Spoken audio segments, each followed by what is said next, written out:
nous venons d'avoir la première rencontre avec le panel qui s'est réuni depuis hier jusqu'à aujourd'hui. Et c'est cet après-midi que nous avons eu cette première rencontre.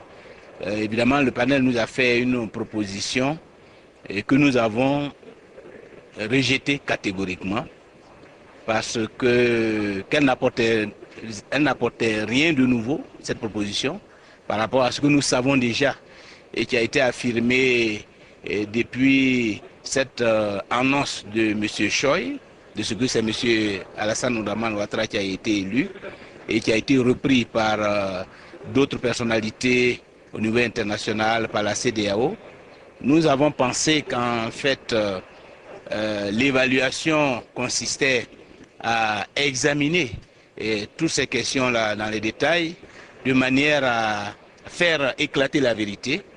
Et malheureusement, nous avons observé que le panel de haut niveau s'est contenté de reprendre ce que nous savons déjà, et que le panel de haut niveau est à l'heure actuelle, au moment où je vous parle, dans l'incapacité de nous expliquer, de nous donner les arguments qui fondent cette décision, de nous dire sur la base de quel élément collecté sur le terrain par le comité des experts est-il arrivé à entériner en quelque sorte cette décision connue d'avance.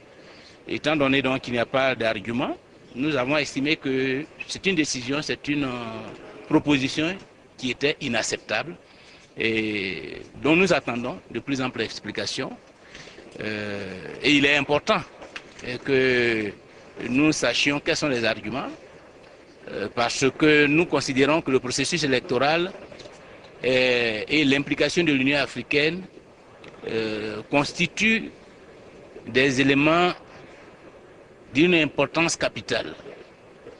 Si cette initiative ne débouche pas sur des propositions pertinentes, irréfutables, suffisamment convaincantes pour fonder l'adhésion des uns et des autres, nous craignons que l'Union africaine, et nous l'avons dit au panel, contribue en quelque sorte à parachever le coup d'État enclenché depuis le 19 septembre 2002 et qui s'est mué en coup d'État électoral à l'occasion des élections présidentielles dernières à travers l'occupation des zones CNO, l'instrumentalisation de la violence pour amener certains électeurs à voter pour un candidat et pour empêcher le candidat adverse, notamment le président Laurent Gbagbo, d'exercer dans l'ensemble de ces régions son travail de contrôle, de vérification, pour empêcher ses partisans, ses électeurs de voter pour lui.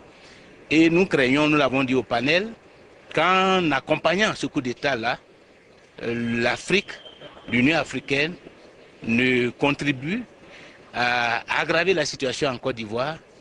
Nous sommes toujours ouverts si on nous fait des propositions pertinentes, des propositions objectives qui ne nient pas la réalité, qui ne nient pas la vérité.